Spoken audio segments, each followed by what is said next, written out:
Hello everyone, I'm Danny Rowdy of DannyRowdy.com, and today I'm talking with Georgi, an independent health researcher and owner of IdeaLabsDC.com. Today, Georgi and I will discuss dementia from a bioenergetic point of view, or the interaction between an organism and its environment, and how those changes influence cellular respiration. In addition to thanking Georgi for talking with me today, I'd like to thank my patrons for making this show and all the content I produce possible. If you would like to become a patron, please go to patreon.com/DannyRowdy. As always, please do your own research and come to your own conclusions. And in the spirit of William Blake, the true method of knowledge is experiment. Without further ado, here is the show.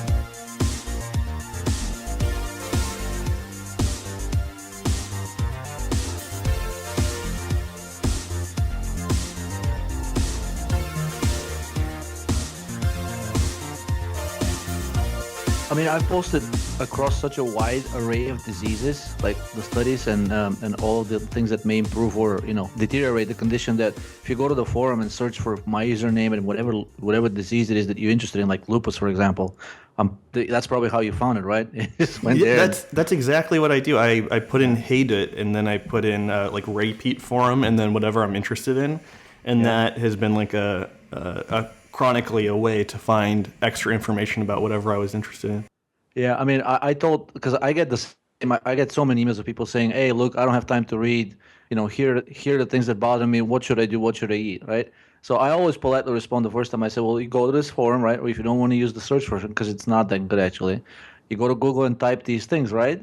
And then they come back with, they say, well, I don't understand the stuff that you post." I'm like, well, then what do you want me to do? Like, and one person got so irritated. They said, "Well, you post all these things and then you leave us out in the dark." I said, "When did I promise you that I'm going to explain anything?" I said, "I'm learning, just like you are. But, if you read even one of Ray's articles, you immediately get the idea that he expects people to be sort of like self-sufficient and figure these things out for themselves, right?" He told a story about his parents, like the guy that had diabetes, and somebody asked him, "So, how did you guys learn this?" He's like, "We didn't. We just sort of like, figured things out and, how things worked and what didn't." And that's how it was. We never saw any doctors. Nobody really explained anything to us. It's just sort of like a personal experience. I think this would be as good of a time as any. Like last time we did talk about this was the nitric oxide episode. And just to once again clarify that, please do your own research. Please come to your own conclusions. We don't have the answers. This is just an interest and an exploration. And you and I are both learning. And that if you have some serious issue with the information, please go and research it yourself. Yeah, and I always encourage people to talk to the doctor, even though most doctors tend to be quite authoritarian. Those are usually the specialists. If you talk to your primary care physician and you bring up some good topics, and especially if you back them up with research, my experience is that most, at least the primary care physicians that I've seen, they all paid attention to what I said. They even looked at the stuff, but initially it was interesting, and when it started interfering with their view, then they stopped paying attention to it. But at least they will listen to you. And some doctors are good. Some doctors will, they'll look at all sides of the question and try to make a better decision versus just regurgitating whatever the FDA is requiring them to do. Please, as a first attempt, ask your doctor and bring up these topics that you're finding on the forum or through Danny or through Ray Pete. Many of them will, out of pure interest, they'll pay attention at least initially, and then once if they refer you to a specialist, then it's probably going to be a different story. But you can try there too. It doesn't hurt to try. And if your doctor is being authoritarian, refuses to listen to you, even the FDA says that you probably need a new doctor. Do you want to call this episode a bioenergetic view of dementia? Do you think that's Sure. apt? Did you want to lay a foundation for the mainstream's view of dementia and how those problems develop? Sure. Yeah. Basically, the mainstream view of dementia, it's broadly categorized into several categories. Probably the most common one and the one everybody has heard of is the Alzheimer's disease, which mainstream medicine says makes up about 50 to 70% of the cases. There's also vascular dementia. There is Lewy body dementia, which is common in people with Parkinson disease. There's also frontotemporal lobe dementia. And there are other dementias that can be caused by things like hydrocephalus, syphilis, and of course the infamous mad cow, Creutzfeldt-Jakob disease. Let's focus on Alzheimer's for a second, because it according to mainstream medicine, it makes up to 70% of the dementia cases.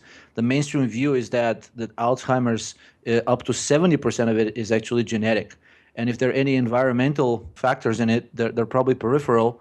and it's probably not Alzheimer's. If you have dementia and it was caused by something from the environment, they'll probably classify into some of the other categories, such as vascular dementia. Like, for example, if you had stroke due to estrogen exposure, they'll classify you as vascular dementia and not Alzheimer's disease, even though if you look at the symptoms and the diagnostic criteria, they're all the same. So basically, the way dementia is diagnosed is by excluding other conditions that may be causing it. Again, primarily a genetically predetermined disorder, and if environmental factors play a role, it's a small role, and it's very specific professions, like, and even say occupations that are exposed to like heavy metals and radiation and things like that. But they say it's a very small percentage, less than a fraction of a percent of the overall dementia cases. What are some of the mainstream therapies? Oh my God, you're probably familiar with all of the cholinergic drugs, right? So one of the main, actually, the current hypothesis to this day, even though the tide is starting to reverse a little bit, the current hypothesis to this day is that it's all these dementia, especially Alzheimer's disease, they're diseases of acetylcholine deficiency in the brain. So most of the drugs, if not all of them, that are currently approved on the market are the so-called acetylcholinesterase inhibitors. In other words, they inhibit the enzyme that breaks down acetylcholine in the brain. And I posted a study on the forum which said basically, and this is not my interpretation, it actually came from the FDA. 98% of all clinical trials in the last 15 years for Alzheimer's disease have been utter and complete failure. And almost all of them have used one type of a cholinergic drug. In other words, drug that will either inhibit the breakdown of acetylcholine or provide choline directly to the brain. People that have read and looked at some of the structural similarities of acetylcholine and other brain toxins, they will immediately recognize that it's an extremely excitotoxic substance, very similar in its effects to estrogen and actually cocaine. So basically, the current mainstream therapy is essentially giving you things that overexcite your brain, because if you have dementia, you're kind of slow to respond. You don't really care about the world that much, so you seem sort of lethargic. So the mainstream approach is, well, let's get you riled up. So let's give you something that will excite your brain and fry it in the process. That sounds like the Zell norm for people with IBS. If the intestine is moving slow, increase it with a serotonin drug. My God, that's probably, I don't know if there are any class action lawsuits about that drug, but it was actually recently found to cause directly neuroglioblastoma multiforme, which is the deadliest brain cancer you can get directly. So, thankfully it's not on the market, but it's still available for off-label prescriptions. So I don't know how that is possible. A drug that was, voluntarily withdrawn. Some people actually got carcinoid syndrome from that, and some people even developed cancer, the carcinoid cancer type, which is the tumors that start from the intestine and release a lot of serotonin. That's the current mainstream therapy.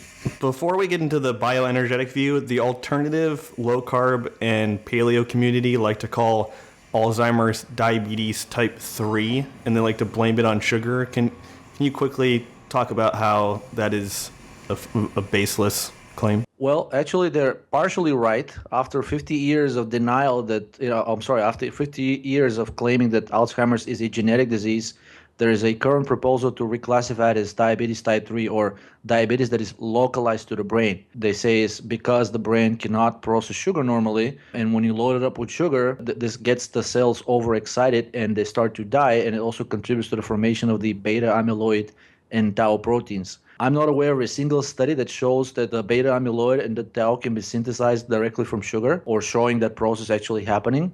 And the second thing is, as we know already from Pete, is if it is indeed a diabetes of the brain, then the worst thing you can do, just as in diabetes, you can restrict sugar, but the body will get it. It will increase cortisol, and you'll start dissolving your muscle tissue and your skin, because you'll convert that protein into glucose through the gluconeogenesis process that happens in the liver. So I think it's a very misguided approach. And as you already saw, I posted several studies that show that in Alzheimer's disease is a bioenergetic disease, and several studies have shown amelioration using thyroid hormone. And recently, a very promising study showing complete reversal of advanced Alzheimer's disease and all of its pathology. It was an animal model, but it used a drug called salicylate, plain salicylic acid. The press release was very, very meticulously and perniciously written. It said that they tried aspirin and it didn't work. So then they tried salicylate, which is a patented and extremely expensive drug, and lo and behold, it did work. However, I did write to the researchers and I said, "This is crazy. Why did you guys try aspirin in vitro? As you know, Aspirin, the half-life of aspirin is just a few minutes when you ingest it, and it immediately breaks down into acetic acid and salicylic acid. So it will be the same thing as giving them salicylate. And in fact, I sent him a study which showed that aspirin and salicylate are equivalent to each other in terms of effectiveness, but you just need a slightly higher aspirin dosage. So the human equivalent dose of salicylate used in the study was 1.5 grams. If you were to use aspirin, you would need 1.75 grams. So just the 250 milligrams extra, and you get the exact same effect. And I got a response saying, that's a very good point. You are right. We agree that aspirin is probably going to be just as effective in vivo, right? Because they did some tests in vitro and they found it's not effective. But we are not allowed to change the press release because it already went out, and frankly, we didn't even craft it. So I said, well, who crafted it? Well, that's a whole separate story, but it's, the legal department at the university where the study was conducted. So there you have it. Aspirin can reverse Alzheimer's disease. And one of the known effects of aspirin is that basically it stimulates both glycolysis but also oxidative phosphorylation. And it dramatically improves the ability of the body to utilize glucose. It inhibits the lipolysis, so it will lower free fatty acids. And as we've discussed in previous episodes, aspirin has been successfully used over the last 150 years to reverse diabetes type 2. So great approach. If Alzheimer's is diabetes of the brain, it will be a great idea to use aspirin because aspirin crosses the blood-brain barrier, salicylic acid, and it will have the exact same effects. It will reverse the glucose and insulin insensitivity of the brain cells. Instead of using an anti-inflammatory like aspirin, what would be wrong with using EPA and DHA in fish oil? Well, several things. I mean, first of all, you're directly providing free fatty acids, and they'll circulate in your bloodstream. So whenever you have elevated free fatty acids, the ability of the brain and any other organ really, in any other tissue, the ability of these tissues to metabolize glucose will decrease even more. As long as you have elevated free fatty acids in your blood, even if you're not diabetic, even if you're not insulin resistant, actually you will become temporarily insulin resistant. If you take EPA and DHA, aside from the fact that they oxidize so quickly and they'll generate a lot of the toxic substance called malondialdehyde. It is well known, nobody will deny that elevated levels of malondialdehyde will kill your brain cells. So if these fatty acids make it to your brain, they will kill some cells. In addition, just as I said, they'll contribute to the insulin resistance of the brain. If we assume Alzheimer's is a diabetic condition of the brain, and also they will suppress your immune system. Both omega-3 and omega-6 have been used successfully to prevent the rejection of transplanted organs. Currently, as you've seen on TV, there are many drugs being marketed as breakthroughs in cancer, and their main effect is reactivation of the immune system, which had been suppressed from chemotherapy and radiation. So anything that suppresses your immune system chronically will dramatically increase your chance of getting some kind of a cancer. A breakdown product from DHA and EPA is Acrolein, and I was interested in learning more about that substance, and I typed it into YouTube, and it turns out like people that are vaping are exposed to high amounts of Acrolein, and it's a controversy in that community, and one of the aspects that's probably bad about vaping, not that I'd ever recommend anybody do that, but it's interesting that fish oil is like a huge source of this toxic breakdown product that inhibits mitochondrial respiration and also the whole aspect of lipid peroxidation that is a big problem in Alzheimer's. Yeah, actually, Acrolein, because people always get flustered and they're scared of these fancy names, it's just a very simple unsaturated aldehyde. So aldehyde is a known carcinogen. It is listed as a known human carcinogen in virtually every medical book that is currently in use, both in the United States and all over the world. And I mean, I can give you another example. When you drink alcohol, first of all, alcohol is metabolized into acetaldehyde, another type of aldehyde, by the enzyme alcohol dehydrogenase. So you build up these toxic levels of acetaldehyde, which is a type of aldehyde, just like Acrolein. Now, in some populations, the second enzyme, which detoxifies acetaldehyde, called namely acetaldehyde dehydrogenase, is not very well expressed, or it doesn't function properly. These people have an extremely high incidence of cancer of the esophagus, the stomach, liver, and colon. So that's what acetaldehyde does for you. And it's not just acetaldehyde. Any aldehyde in high amounts and chronically present in your body tissues is a known and very strong carcinogen, probably rivals ionizing radiation. And did you want to talk about lipid peroxidation just in general? Ray mentions it a ton, but you have to do a little legwork to figure out, just for a layman, what that process is. It's normal in a certain extent for cell division and growth, but then in aging, it becomes out of control. And did you want to talk about the process to where lipid peroxidation kind of goes off the rails and becomes too much? Well, yeah, I mean, lipid peroxidation, in its simplest terms, is just the oxidative breakdown of lipids, whatever lipids you happen to ingest. And basically, in this process, there's a lot of free radicals that are being generated, and they sort of extract or steal electrons from the lipids in the cell. Officially, basically, the theory says that they steal electrons from the cell membranes. And whenever you have these electrons being withdrawn, this results in cell damage. Most oftenly affects the polyunsaturated fatty acids because they contain multiple double bonds, right? So they're not fully saturated with hydrogen atoms. Or whenever you ingest these polyunsaturated fatty acids, in the process of them being converted into acyl-CoA, which is the initial entry step into the Krebs cycle, they generate a lot of bad byproducts, and one of them is malondialdehyde, which is the one I mentioned. Saturated fatty acids, they don't produce these aldehydes. Basically, the saturated acids are metabolized differently, similar to glucose. They can get transported directly into the mitochondria, and they're much more easily converted into acyl-CoA. I don't know how I can explain it more easily without going into the details of the Krebs cycle and beta oxidation, which will get very technical. But in order for you to properly detox, there's a special enzyme which humans have. It's called catalase, and it's one of the main enzymes that allows us to withstand the effects of polyunsaturated fatty acids. This immediately tells you, and the enzyme catalase is active primarily when you ingest some kind of a poison, especially the PUFAs. So if you don't eat PUFA, the levels of catalase are lower, and basically it has been shown that overactive catalase enzyme, even though it's good for you, it's known that it detoxifies these aldehydes. Elevated levels of catalase chronically are correlated with cancer. Catalase doesn't get activated when you eat saturated fat. So it's something there that tells you we have a special enzyme to detoxify the byproducts of PUFA metabolism.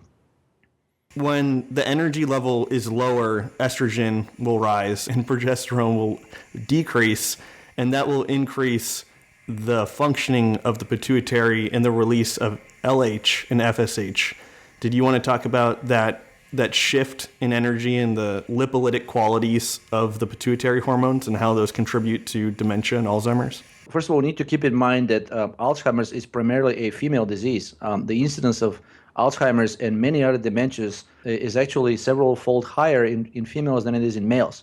So just as Ray said before, in regards to autoimmune conditions like lupus or multiple sclerosis, whenever you have there's disproportionate number affecting one sex versus the other, you probably need to consider the role of hormones.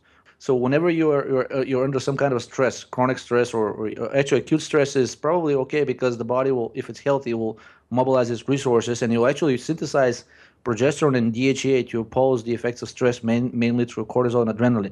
But if it's chronic, then this will contribute to the chronic activation of the pituitary, and whenever it produces LH and FSH, this will result in increased synthesis. It's a signal basically that tells your cells to start synthesizing estrogen. And it's probably not known by many people, but men can synthesize estrogen just as well as women.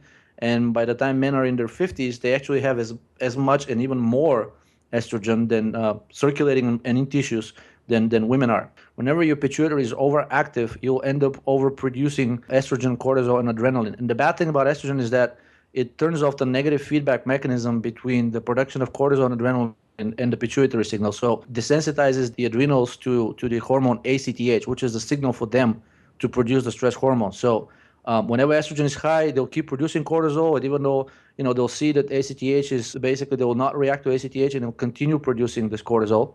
The pituitary gets desensitized, so you'll continue producing ACTH, which is a signal to the adrenals to continue producing the stress hormones. Estrogen is known to be a neurotoxic. As I mentioned, just at the beginning of the show, it has very similar effects to the cholinergic drugs and cocaine. If you're overproducing estrogen and cortisol, this means that you'll be producing a lot less of the neurosteroids that are so protective for the brain, specifically pregnenolone, DHEA, and progesterone. In other words, just as we discussed in the previous issues of the show, you will basically be stuck at the nth pathways of the hormone synthesis, which are cortisol and estrogen. And when these two hormones, it is known that cortisol is extremely catabolic, especially to the brain. It directly kills brain cells, even if it's acutely raised. People that run marathons or do endurance types of exercises, they actually develop dementia-type conditions much earlier in age, And even though they're sporadic, it gives you a direct evidence of the role of cortisol and estrogen in the death of the brain cells and the development of pathological conditions like Alzheimer's. So if your pituitary is active, you will produce the end products of the steroids, which are not good for your brain or any other cellular tissue. You will be deficient in pregnenolone, progesterone, and DHEA. And of course, thyroid will not be working. The pituitary and thyroid are largely antagonistic. And whenever pituitary hormones are high, thyroid hormones will be low. And basically, you'll be stuck running on the stress metabolism, which, as we discussed previously, is really not that good for you. In Ray's newsletter, Demystifying Dementia, he says the maladaptive sequence starting from stress or hypothyroidism would typically involve increased absorption of endotoxin, leading to an interference with mitochondrial respiration, a shift to fat oxidation, inflammation, and an increase of a wide range of stress hormones.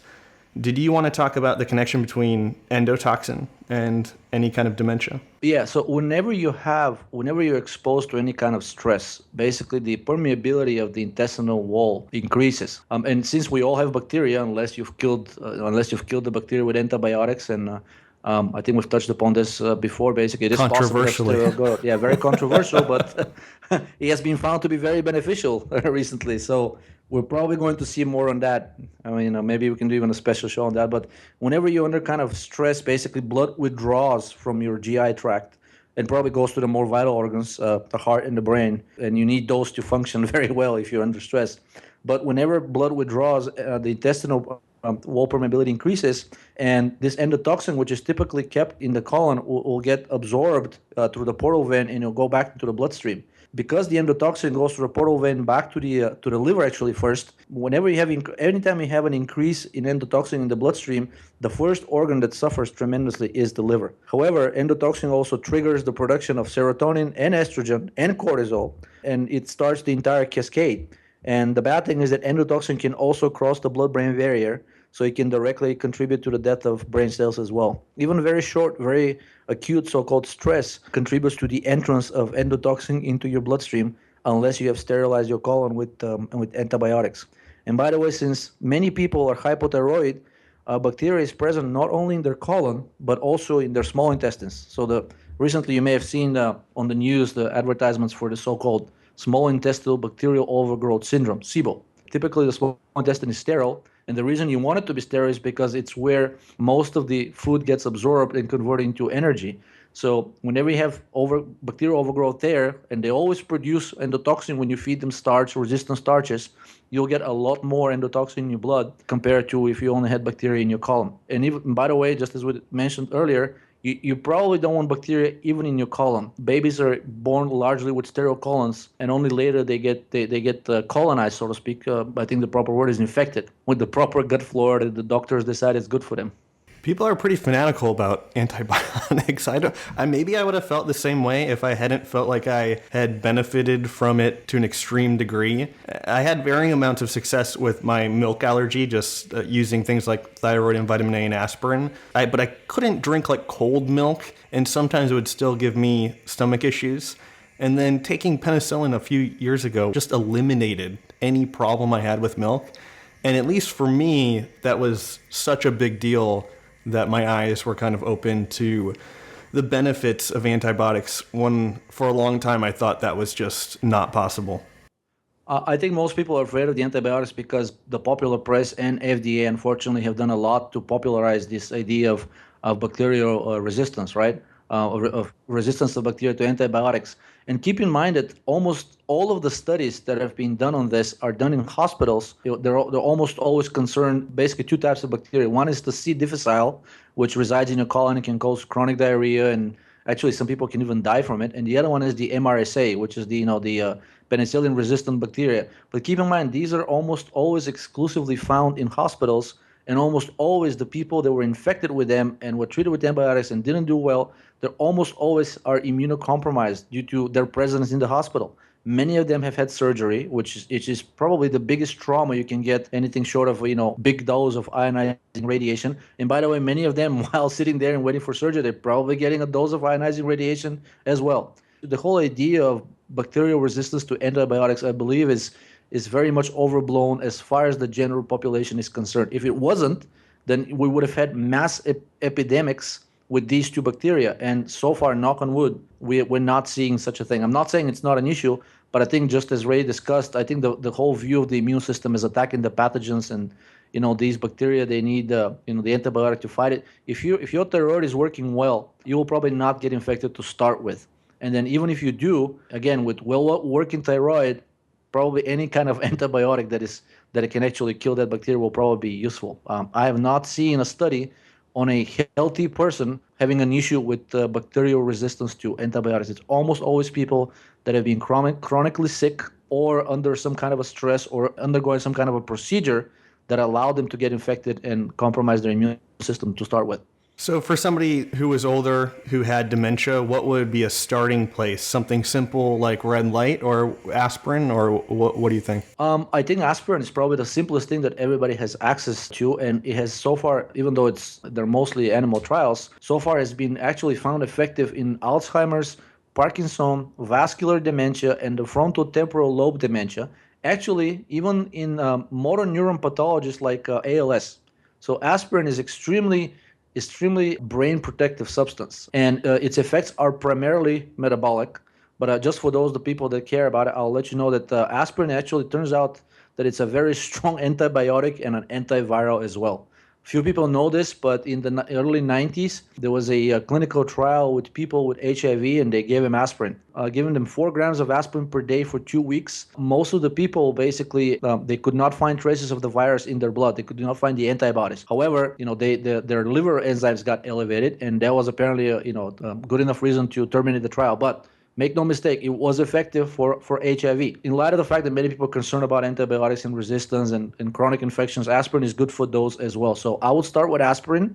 And if you're into the more esoteric substances, they're really not that esoteric, you may want to try methylene blue. There is a company in the United Kingdom which is currently sponsoring a phase 3 clinical trial with methylene blue for Alzheimer's disease. It was extremely successful in the first 2 stages and has been successful in all of the animal studies so far. And I think the dose is 60 milligrams per day, 60. I believe that maybe for advanced Alzheimer's that may be warranted. As Ray said, and I've confirmed through my research as well, the most beneficial effects of methylene blue happen to be from only about 1 milligram per day. So if you're just having an early stage dementia, or you feel like you're getting demented, or just losing, forgetting things, that's another thing that I would try. Another very safe substance, and that's available to almost everybody, is niacinamide. Niacinamide is labeled, I believe, up until 2 weeks ago, was labeled on its Wikipedia page as the most potent neuroprotective substance in clinical use. So anything that goes on wrong with the brain or any other cell, really, energetically or otherwise, niacinamide is also a good substance to try. There was an animal trial which showed that the human equivalent of 3 grams per day of niacinamide, again, reversed fully the Alzheimer's pathology. Currently, there is a clinical trial, again, with 3 grams, human trial, with 3 grams of niacinamide for Alzheimer's, and completed early, I believe it completed early in 2015. However, the results so far have not been published. I emailed the person leading the study, and I think he's based at UCLA. He responded back saying, I'm extremely positive and very cautiously optimistic, but I would not want to say more until we publish the results. So that's another thing that has been tested and likely effective, but I wouldn't basically, don't quote me on that until we actually see the published results. Another very good substance, as we discussed, because in Alzheimer's disease, because it's just like any other disease, it's really a stress-triggered disease and a hypothyroid condition. You're likely deficient, if you have Alzheimer's, you're likely deficient into the neurosteroids, Pregnenolone, DHA, and progesterone. Each one of these, separately and or combined, has been tested many times, unfortunately all animal trials, and it has been found, each one and in combination, they've been found effective. There was a human trial, I believe it was 200 milligrams of pregnenolone a day to people with alcoholic dementia. It's still a dementia. It has the exact same symptoms as Alzheimer's, but it's believed to be caused by alcohol abuse. And then it makes you wonder then how can Alzheimer's be genetic if the symptoms are exactly the same? But basically, 200 milligrams of pregnenolone a day for 4 weeks was effective in reversing the symptoms of alcoholic dementia. Ray recommends 100 to 150 milligrams per day. You may want to start with that, see how that affects you. DHEA is another very strong brain protective substance. Unfortunately, there's some epidemiological studies that show increased levels of DHEA levels increased levels of DHEA into the brains of people with Alzheimer's. We don't know yet if this is adaptive or pathological. In other words, DHEA may be there, because the brain is trying to protect itself, and it's still capable of synthesizing these neurosteroids. I think that's one of the reasons this study was why Ray stopped recommending that people take DHEA. In his most recent interview, he admitted that he's been taking DHEA for decades, only a few milligrams, and I would actually stick to that recommendation as well. You may want to start with no more than 5 milligrams, and definitely don't do anything in a single dose over 10 milligrams, and don't do anything daily over 15 milligrams. Many human studies, and I've posted them on the forum, have shown that above those levels, both the acute large dose or the 50 milligrams per day total, resulted in the increase in synthesis of estrogen, which is expected because DHA is a precursor. Which leads us to progesterone, which is probably the safest thing that females can supplement. I think Ray recommends Pregnenolone for males because it converts to progesterone, but it's also safer. It doesn't have many of the anti-androgenic effects that direct progesterone supplementation has. There's actually a clinical trial. It started in former Soviet Union and then stopped because the Soviet Union fell apart, but now it's being restarted in Russia.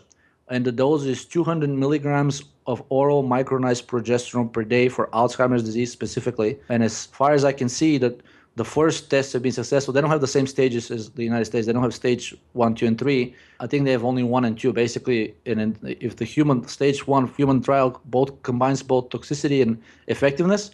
So if that one is successful, then they go to the second stage. As far as I can see, they are to the second stage right now. So they must have had very good results, and it's a massive trial. I think it has over 100,000 patients. Nothing even close to what you can find elsewhere. So yeah, the neurosteroids are probably going to be very beneficial for a person with any kind of dementia, but especially Alzheimer's. What about the fat-soluble vitamins, specifically vitamin K and D? Perfect. Yes. Yeah, you led me on to that. If we assume, and I think it's a very good assumption given the evidence so far, that Alzheimer's is a diabetic condition of the brain, vitamins, actually, I would add to that vitamin A as well. The vitamins A, D, and K are implicated into the pathology of all diabetic conditions, including type 1, type 2, the diabetes of old age. It's really not diabetes, it's insulin resistance, but it's being called that.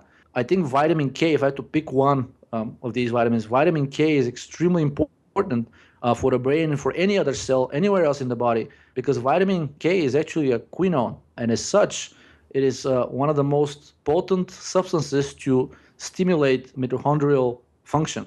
And actually, it can actually stimulate mitochondrial biogenesis as well. It also has been shown, and I recently posted a study on that too, that it basically, in kind of dose, it fully reverses the symptoms of type 2 diabetes. Unfortunately, it was an animal trial, but vitamin K and other quinones, such as coenzyme Q10, and probably the tetracyclines as well, the tetracycline antibiotics, given that they're vitamin K and the tetracyclines are essentially the same substance. Emodin would be another very good one, and the substance beta-lapatrone from the Pau d'Arco tree. They're all quinones. They're all very effective at restoring normal oxidative metabolism, and because they're all fat-soluble, fat-loving substances, they can all cross the blood-brain barrier and directly affect the brain and restore its normal metabolism. And then do you want to talk about just the role of carbon dioxide in not only dementia, but we don't talk about carbon dioxide probably as much as we should, but that is, all these things are increasing carbon dioxide, and that's the thing that is restoring coherence to all the tissues. Yeah, it's a two-way street. So I guess we've over-talked a little bit about the things that improve the metabolism, right? But if metabolism is working well, you will produce sufficient amounts of carbon dioxide. And carbon dioxide, unlike what modern medicine is trying to present as just as a waste byproduct, it really isn't. It's actually, and I said it's a two-way street. It actually stabilizes the cells and continues to improve the metabolism on its own. And probably one of its main effects is that it suppresses the overproduction of lactic acid. And lactic acid is a universal toxin for every cell, but it's especially, the brain cells are especially vulnerable to it. Basically, hospitals and emergency departments have recently caught on to that fact, and they're trying to phase out the use of the Ringer lactate solution, which was used for the last 100 years for resuscitating people in shock or basically given as a stabilizing solution for people with any kind of actually it's being given to most of the people with psychosis, but it can also be used in people with late stage dementias such as the Alzheimer's. What carbon dioxide does, lactic acid is a universal toxin. Carbon dioxide suppresses its production and helps, even if it is produced, it helps deliver detoxify it and convert it into glucose. Do you have an opinion? Ray says that carbon dioxide is the thing that prevents against the advanced glycation end products, and that is extremely foreign to the low carb people, which say it's sugar. Do you have any opinion on that? Well, actually, the advanced glycation end products have been shown to occur only in the presence of polyunsaturated fat. There are there are animal trials, so they do have their limitations, but I can send you studies that show that if an animal is fed a fully saturated fat diet, and then protein and sugar, they do not form nearly the levels of advanced glycation end products as animals and humans that are fed PUFA. I don't know exactly what the mechanism of carbon dioxide preventing that is, but it tends to prevent bad side effects of metabolizing of all the three substances: proteins, sugars, and fats. It actually has been shown to lower the production of malondialdehyde, this aldehyde, which is the universal byproduct of all PUFA metabolism. Both omega-3 and omega-6. So that's probably one major way how it helps. But I think the fact that it helps deliver detoxify lactic acid, it's the main aspect that I think is beneficial in brain conditions. And then we probably kind of already covered it, but just to beat a dead horse, some of the arguments for fish oil is that the Alzheimer brain is deficient in the fish oils. How could that possibly be? Again, it could be adaptive. Just as the epidemiological study with DHEA, the brain tries to protect itself. Your body is not there to turn against you. So, for as long as it can, and as Ray said, even cancer can be viewed as a desperate attempt of the body to repair itself. For as long as it can, the body will try to protect itself, and the brain will try to synthesize the neuroprotective steroids. And if it perceives the presence of these highly unsaturated fats that produce these toxic aldehydes as a byproduct. So if it perceives their presence there, it will try to get rid of itself. I don't know what the exact mechanism of this riddance process is, but that's the first thing that I would look at if I was to do a study. What is the mechanism through which the brain tries to detoxify and get rid of the omega-3 fatty acids in the brain? And by the way, the lower levels of omega-3 fatty acids are found not just in Alzheimer's. I think they've been shown to be the case in autism, schizophrenia, and ALS. If this is common to all of these diseases, then at the very least, you would want to do a study to see whether they're beneficial or not. They're definitely important because it's such a stark contrast in the amount of omega-3 that is in the brain compared to the rest of the body in people with certain brain conditions. So, but my take on it is that it's probably adaptive, and the organism is still capable of defending itself. It's probably trying to get rid of itself of a toxin. Glucuronidation is something that happens in the liver to get rid of toxic substances, and that's how we get rid of DHA, the fish oil thing. Was that something I read from you or Ray? I have it in my notes. I mean, glucuronidation is the process through which the liver attaches glucuronic acid to a molecule, and the way basically it makes it more water soluble, which allows the kidneys to excrete it. So if you have high estrogen, the primary detoxifying mechanism of this estrogen is through glucuronidation. However, because estrogen is a burden on the liver and actually inhibits the glucuronidation process, eventually the liver, this process fails. And basically this glucuronidation process is the primary mechanism for getting rid of xenobiotic substances. In other words, substances of foreign origin that the body doesn't want. And it's the primary mechanism for getting rid of drugs that you take, pharmaceutical or illegal drugs, pollutants, bilirubin, which is produced by your liver as well, androgens, estrogens, cortisol, actually the glucocorticoids, any fatty acid derivatives really. So basically, if the glucuronidation process is not working, you will, at the very least, will get a buildup of estrogen. And many people will say, well, it's also the androgens as well. But people under stress in good health, they tend to not produce enough androgen. But they tend to overproduce mineralocorticoids and glucocorticoids. In other words, aldosterone and cortisol. So you'll end up with high estrogens, high aldosterone, high glucocorticoids, and high free fatty acids if the brain cannot perform glucuronidation properly. I'm sorry, not the brain, the liver. Final question before I let you go. Did you see anything in your research about cardiolipin and its relationship to Alzheimer's or dementia in general? Oh, yeah. I mean, this is such a fortuitous question. The forum today has been ablaze because I've been having this discussion with exactly specifically on cardiolipin. So cardiolipin is a very important mitochondrial lipid which helps the function of electron transport chain complexes 3 and 4, and specifically the function of the cytochrome C oxidase enzyme, which is crucial for the completion of the oxidative metabolism. It has been shown universally that in aging and any other kind of degenerative disease, both the levels of cardiolipin greatly decrease and also its composition changes. And because it is a lipid, it can be composed either of saturated fat or unsaturated fat. When babies are first born, their cardiolipin is composed primarily of palmitic acid. Palmitic acid is a saturated fat. It has many good properties. Aside from the fact that it's a building block for cardiolipin, it also stimulates the function of the enzyme pyruvate dehydrogenase, which is the primary enzyme to basically take the byproducts of glycolysis and feed the Krebs cycle. So if you don't have pyruvate dehydrogenase, if it's not functioning well, it's been found to basically be greatly downregulated in cancer and every other disease. So palmitic acid stimulates the function of this enzyme, and also it keeps the composition of the cardiolipin saturated. Without proper levels, without sufficient levels of cardiolipin, or if the composition of cardiolipin is unsaturated, you will not have well-functioning metabolism anywhere in the body, and the brain is the first to suffer because it's so energetically expensive. So if your metabolism is not working well due to problems with cardiolipin, brain is the first one to get affected. And recently, it has been found that people with chronic fatigue syndrome and actually some dementias, I haven't seen the evidence for Alzheimer's yet, but it has been found that people with chronic fatigue syndrome and some dementias produce antibodies to cardiolipin. It is as if their own body is trying to reject its own mitochondria. If nothing else, it is a sign that mitochondria are not working well, and it's systemic.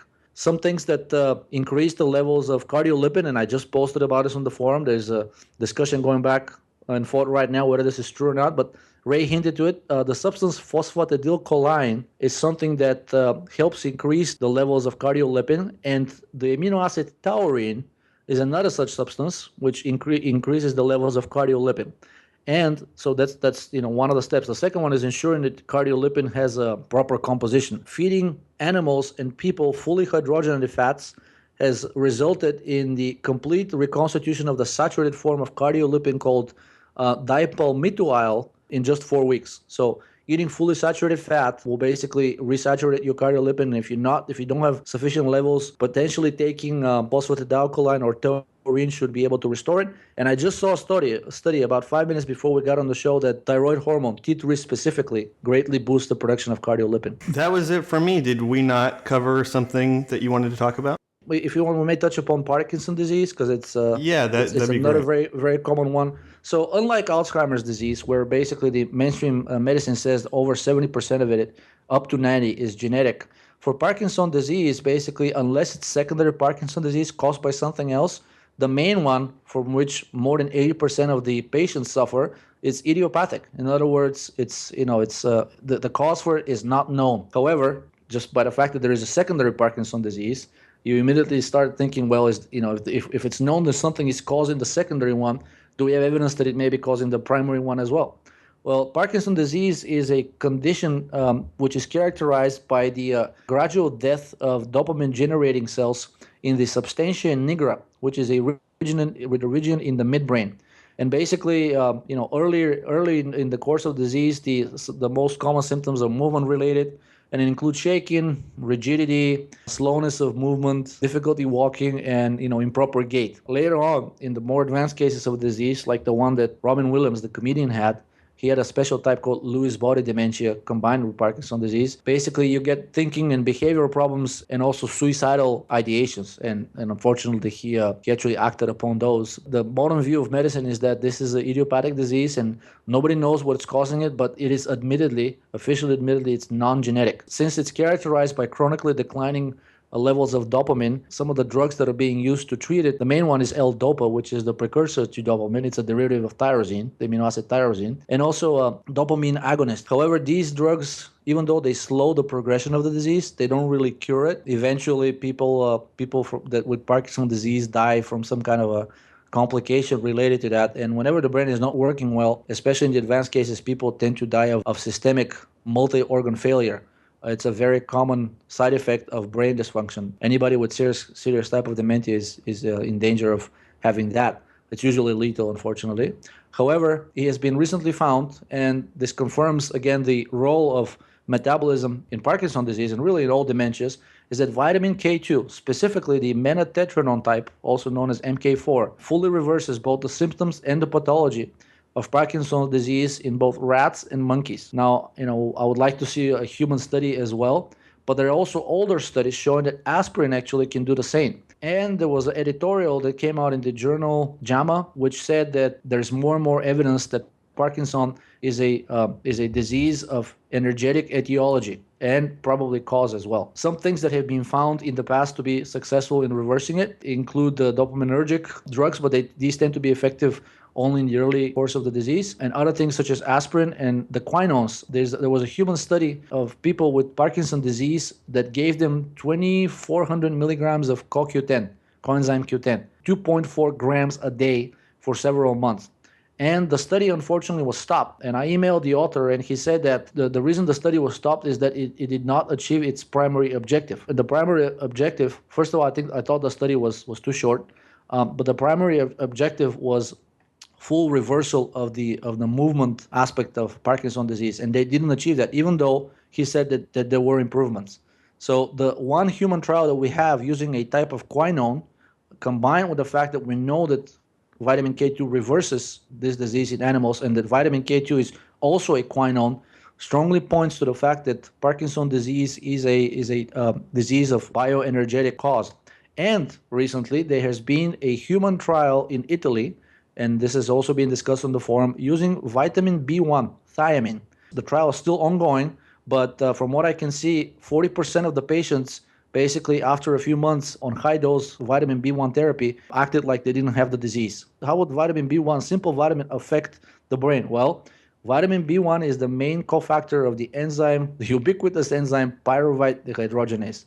Without proper functioning of that enzyme, your cells everywhere in the body will be stuck in glycolysis. So you will have the cancer, the disease metabolism, and in some people that manifests in cancer, in others manifests in Parkinson, and in others it manifests in Alzheimer's disease. So if that is true, this points that things like aspirin, vitamin B1, vitamin B2, which is also very important for mitochondrial health, probably even methylene blue would be potential therapists for Parkinson's disease. Speaking of movement disorders, for as long as I could remember, when I was little, I would have like hypnic jerks before I went to bed. And that is where my legs would just like kick. And then even before I started taking thyroid, I'd just be like reading or something, and some part of my body would just move. And I always thought it was pretty ominous, like a bad sign. And but since taking thyroid, I don't think I've ever experienced that in the last few years. Well, as Ray said, that the old test for hypothyroidism was the test for how quickly the muscles would relax. And whenever you have a jerk, that's the opposite of relaxation. It is extreme excitement of the muscle fiber. So it is very probable that these jerks that people have. I'm not talking about hypnic jerks, because the hypnic jerks is when you're falling asleep. If you're having these jerks when you're just awake and sitting, it probably points to a thyroid not sufficient, thyroid not working well, or metabolism not working well for some reason. Awesome, Georgi. Where can we find more of your work on the internet this week? I post primarily on the Rapid forum, and the website is www.rapidforum.com. My username there is Haidut, Haidut. And if you want, you can send me an email. My email address is haidut@gmail.com. However, I prefer that we communicate through the forum for many reasons. One of them is that many people, except the people who email me, will benefit from seeing what other people are experiencing. Many other people are very talented on the forum. They can chime in and they can give you their opinion of what may be a good or bad approach. And also for legal reasons, lately my lawyer has been warning me that discussing medical issues with people exclusively over email can be interpreted as giving medical advice, unlicensed medical advice, for which obviously I don't have the license. I'm not an MD. And basically, the more people email me, the more I can appear as a medical authority, God forbid, and the more this can be interpreted as me providing unlicensed medical advice. So please, unless your situation is really serious, let's try to communicate through the forum. I promise I'll respond on the forum. If not, you can send me an email. And I also sell some dietary supplements in case you're interested. I'm not pushing them. You can probably buy these yourselves, but I have some unique ones. And my website is www.idealabsdc.com. Georgi, thank you so much, man. Thanks a lot. Thanks for having me. That's going to conclude this week's episode. I'd like to thank Georgi again for talking with me today, along with my patrons for their support and making all of the content and this show possible with their support. And you can always check out the patron page by going to patreon.com/DannyRoddy. Next week, I'm going to either talk with Georgi about heart disease or Karen MCC with a special bonus episode, and she's amazing, so look out for that. I'm not sure which one it will be. It will probably be the Karen episode, though. Thanks again for listening. We have an awesome listenership, and I can't even believe that we have such positive YouTube comments, which is mind-blowing. And I get really great emails about the show, and apparently it's really useful to hear this information coming from somebody else in addition to Ray Pete's immense amount of work. So check that out first, and always do your own research and never take anything we say at face value. So again, thank you for listening. It's my sincere appreciation for all the support of the show, and I'll talk to you guys soon.